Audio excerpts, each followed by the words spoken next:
Violência policial. Esse é o assunto que tomou a imprensa essa semana e fazia tempo que eu não me envolvia em nenhum tipo de discussão desse tipo, porque eu estava feliz e alegre fazendo pesquisas, investigações e fazia tempo que eu não ouvia rádio.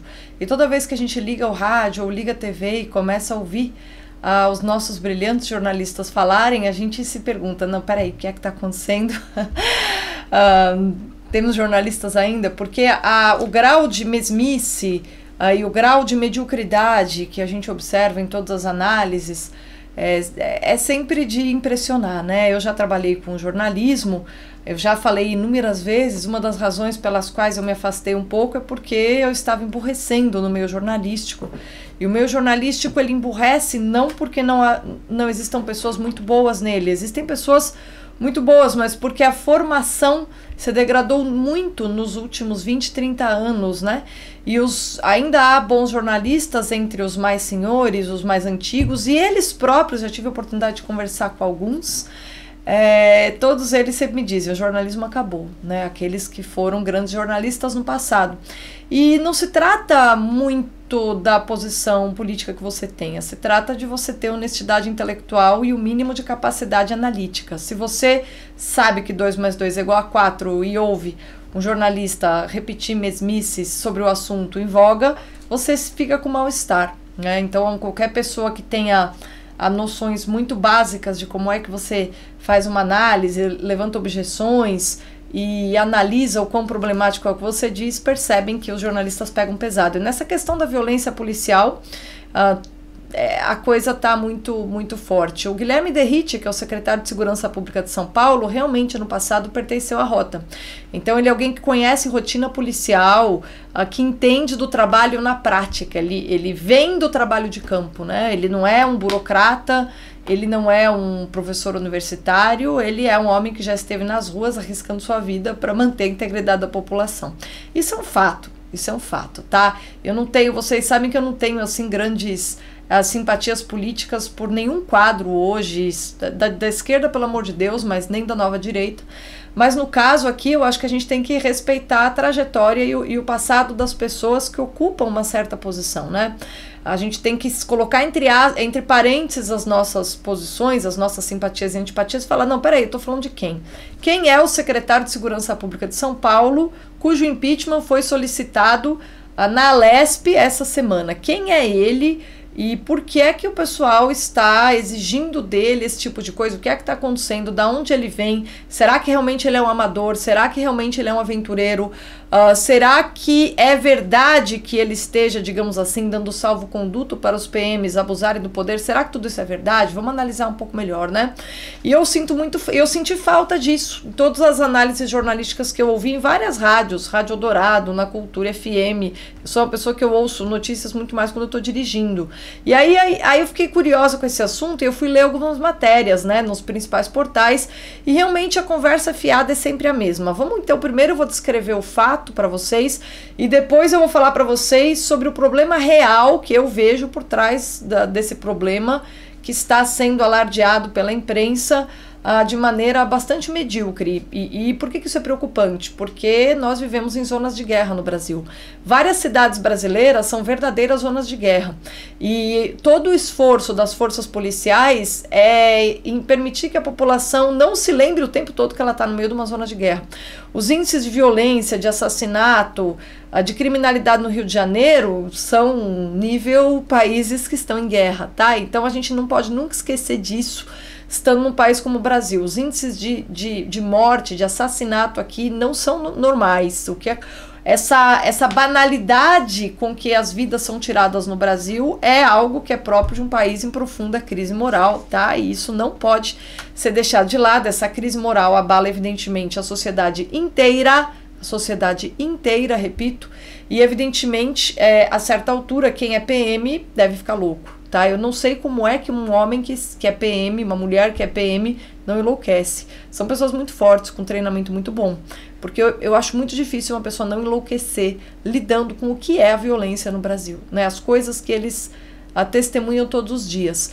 Como é que uma pessoa não perde a mão uma hora dessa? Então a gente tem que ser humano e a gente tem que compreender. Ah, puxa vida, mas a PM de São Paulo está perdendo a mão porque o Guilherme Derrite faz vista grossa. Será que, primeiro, será que o pessoal está realmente perdendo a mão?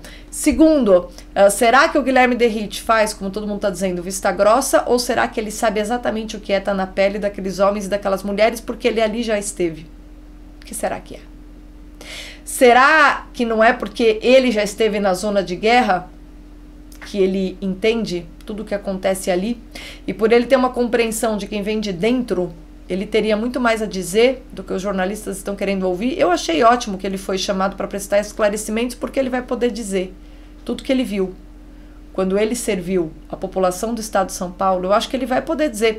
E eu tive a oportunidade uma vez de entrevistar o Guilherme Derrite no programa, se eu não me engano foi no programa do Lacombe, e ele é um homem extremamente doce e equilibrado. Ele não tem nada desse sujeito que estão pintando na imprensa como um cara truculento. É um sujeito doce, gentil, educado e muito equilibrado, né? Então não é esta figura que estão pintando. Não tem absolutamente nada a ver. Isso eu falo por experiência própria, tá? E aí eu comecei a acompanhar, eu simpatizei realmente, falei, nossa, que quadro bom para a política brasileira, que interessante. É um sujeito cujo caráter foi talhado, moldado por essa violência, e ele entende o quão grave é a extensão dos danos produzidos pelo crime organizado no Brasil. Esse cara sabe. Esse cara, é importante que ele esteja na política e que ele seja um dos quadros da segurança pública. E veja, eu sou uma pessoa que vocês sabem que eu adoro criticar político, né? Pra eu vir aqui falar assim de um, porque eu tô vendo que as pessoas estão sendo injustas com ele. São sendo injustas. E veja, o que eu achei interessante também, o governador Tarcísio, porque eu também não morro de amores, por razões que não convém explicar, problema meu, né? O político sempre é um tipo que não me entusiasma muito. Eu gosto de escritores, eu gosto de artistas, né? Eu gosto de músicos, essas são as pessoas que me entusiasmam. Eu gosto sobretudo de religiosos, né? São as pessoas que me inspiram verdadeira admiração. Pelos políticos, eu sempre mantenho um pé atrás, por quê? Porque é um meio que exige muita dureza. Uma pessoa, para sobreviver na política, ela tem que ser flexível e ter um caráter, ter uma casca grossa, né? E tem que ter aquela habilidade diplomática. E o Tarcísio, eu vou dizer, já fiz muitas críticas a ele, abertas nesse canal, e ele tem me surpreendido recentemente como um político realmente bom. E bom em que sentido? Ele disse, olha, se houve qualquer problema em termos de abuso de poder, como se está dizendo, né? Então, a acusação é o seguinte, é que o Derrite tem sido omisso quanto a vários abusos de poder que estão sendo cometidos por agentes da Polícia Militar. Então, digamos que ele está sendo tolerante demais ao abuso de poder, ele não está punindo adequadamente, né? E o Guilherme Cortes do PSOL, apoiado por outros 25 parlamentares do PT e PSOL, pediu o impeachment do Derrite na Lespe porque, segundo esse deputado, o Guilherme Derrite teria cometido crimes de responsabilidade, atentado ao livre exercício do direito social à segurança pública e atentado à probidade da administração ao tolerar, ao ser omisso com aqueles policiais que cometeram abusos de poder, tá? Nos últimos 30 dias, isso está sendo repercutido e repetido na imprensa à torta e à direita, 45 PMs foram afastados de suas funções e presos por abuso de autoridade e letalidade policial. Evidentemente, aquele caso do policial, do PM, que evidentemente no momento de descontrole, tá ali, dá pra perceber que um erro aconteceu. Atirou um menino da ponte sem razão alguma. Isso foi um estopim para que toda essa campanha contra o atual secretário de Segurança Pública viesse à tona. E é algo claramente político, tá? Porque o Guilherme Derrite, ele é odiado pelo crime organizado, ele é odiado pelo PCC. Nós sabemos de tentativas de homicídio contra ele organizados pelo PCC. Curiosamente, a imprensa não falou muito disso na época, né? Eu acho até bom que não tenha falado, porque é o tipo de coisa que é melhor abafar mesmo, né? Senão você até estimula que venha acontecer. Então eu entendo, não estou dizendo, ai, puxa vida. Mas veja, você está falando de nós todos que acompanhamos o que está acontecendo, sejamos jornalistas ou não, eu não sou jornalista, sou uma professora de filosofia, mas que já trabalhei com jornalismo e faço às vezes um observatório mediocridade de vocês, jornalistas. Vocês, jornalistas, precisam se envergonhar da maneira como vocês estão trabalhando, porque, veja, alguns de vocês, ainda os mais velhos, eu ainda tiro o chapéu, porque vocês conseguem sobreviver, mas as gerações, pessoal que tem 50, sobretudo 40 anos para baixo, vocês são uma vergonha, tá? A gente está falando de um sujeito que é odiado pelo PCC, e aí vocês querem defender ou justificar um impeachment que está sendo pedido contra ele por tolerância ao abuso de poder. Veja, tolerância e abuso de poder são partidos amigos de crime organizado, ou se não amigos de crime organizado, que não trabalham tão duro assim para combater o crime organizado, que deixam a coisa rolar. Entendem? Então, assim, não dá. O Guilherme Derrite é alguém que está trabalhando contra o crime organizado. O Tarcísio de Freitas também. Eu já conversei isso com alguns colegas, ex-colegas meus, e falaram, não, imagina, né? Não. Tanto que o Tarcísio de Freitas, como eu estava dizendo, ele tem me surpreendido positivamente, porque o que é que ele fez quando a imprensa foi para cima dele? Ah, o seu secretário de Segurança Pública, que coisa abusiva, que coisa horrorosa. Ele falou, olha, se algum erro foi cometido, o erro é meu. Ele assumiu, ou seja, ele colocou-se à frente do seu time, ele defendeu sua equipe. Não vou mexer no meu time, vou confiar no meu time. É o tipo de político que transmite segurança àqueles que trabalham consigo, né? É diferente do perfil do Bolsonaro, que adorava, se algum deputado estava gerando algum tipo de crise que afetasse a pessoa dele, ele mandava o cara para fritura rapidinho. A popularidade dele era acima de tudo, né? A popularidade dele era a prioridade dele, por isso que ele caiu, por isso que ele está sozinho. Por isso que agora, com esse inquérito, vai ser difícil para ele lidar com esse inquérito. Mas o Tarcísio tem um perfil diferente. Ele blinda a equipe dele. Por que ele blinda? Porque ele sabe o que está acontecendo. Ele sabe o que está acontecendo e ele sabe que o Guilherme Derrite é considerado um inimigo pelo crime organizado. Ele não vai, talvez, ficar dizendo isso abertamente, ele sabe muito bem. E ele sabe muito bem também as razões políticas que levam uns e outros a, de repente, começarem a falar de violência policial, violência policial, violência policial. Como se o problema da violência no Brasil viesse da polícia. Não vem do crime organizado, isso precisa ser dito. A violência no Brasil vem do crime organizado. E se a polícia se torna truculenta, perde a mão às vezes como perde. Mas veja, vamos ler a notícia direito? Ai, que horror! Nos últimos 30 dias, 45 PMs foram afastados de suas funções e presos por abuso de autoridade e letalidade. Ué, se eles foram afastados de suas funções e presos, é porque o secretário de Segurança Pública está sabendo medir perfeitamente bem quem perdeu a mão e quem não perdeu. Porque ele já esteve lá, ele sabe muito bem o quão difícil é não perder a mão, mas ele sabe que as pessoas perdem a mão também. E quem perde a mão tem que ser punido. Tem que ser punido porque senão a coisa vira um caos. E a função da polícia não é aumentar o caos, e sim contê-lo. Então a verdade é o seguinte, se nós estamos tendo, sobretudo por verificação das câmeras de segurança, a percepção de que esses PMs precisam ser afastados até pra, cara, olha o que você tá fazendo aí, né? Como foi o caso do PM que atirou o menino da ponte, absurdo. Se no governo do estado de São Paulo esses afastamentos estão acontecendo, como é que você vai dizer que o secretário de Segurança Pública é omisso? Ele está deixando que as punições aconteçam. Muito pelo contrário. Agora, qual é a função dele? A função dele é manter em movimento essa máquina de contenção não vou nem dizer, né, de enxugar gelo, né, como se diz, ao impacto do crime organizado na nossa vida, porque é muito complicado. Você vive em qualquer cidade que passa pela rota caipira, que é a rota do tráfico de drogas. São Paulo, que é assim, não precisa nem falar o que é. Aqui é o seguinte, Cracolândia, por que a Cracolândia fica ali num lugar? Para você desvalorizar os imóveis daquele lugar. Então a Cracolândia, a distribuição de droga, manter os drogados ali naquele lugar, levando, criando um sistema de tráfico, etc., molhando a mão de quem precisa para manter lá.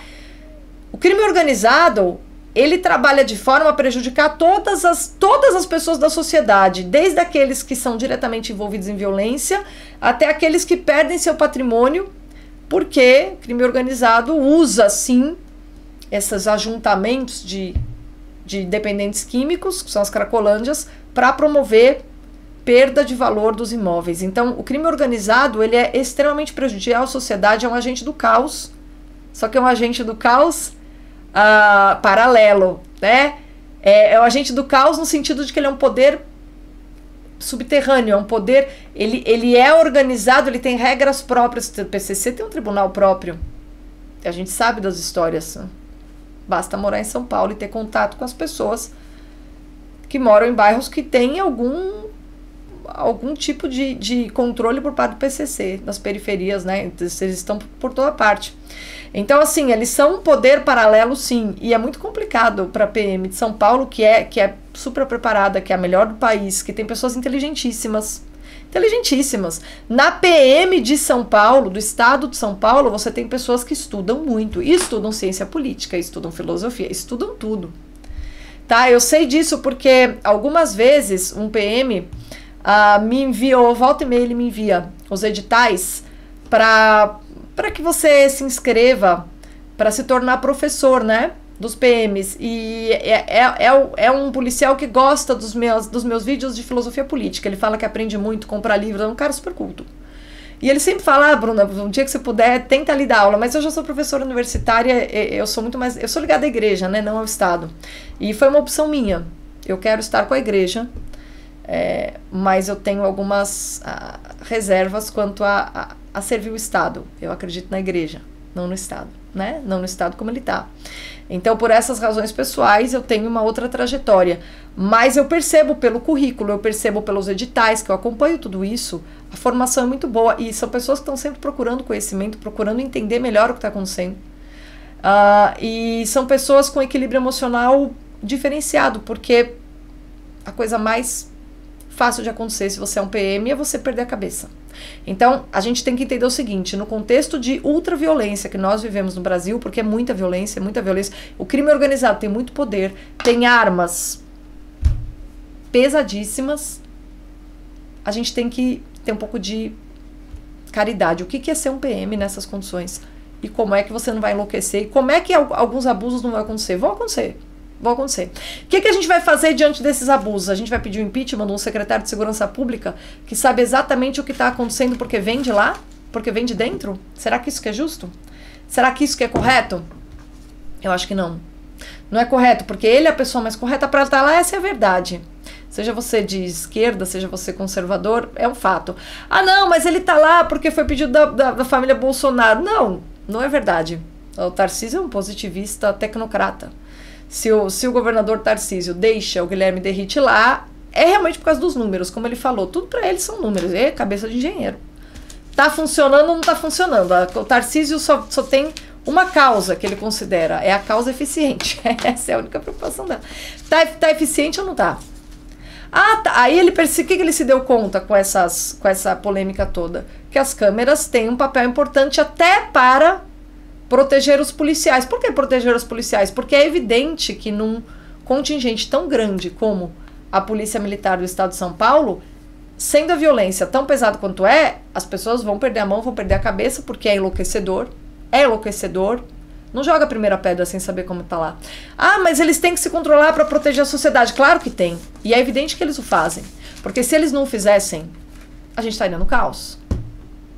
Se os policiais, se 99% dos policiais militares não fossem extremamente responsáveis e cabeça no lugar, a gente não estaria com essa mínima possibilidade. A gente transita aqui em São Paulo razoavelmente bem, e a gente sabe quais são os pontos perigosos. Tem muito assalto, tem moto, então, pelo amor de Deus, é muito roubo.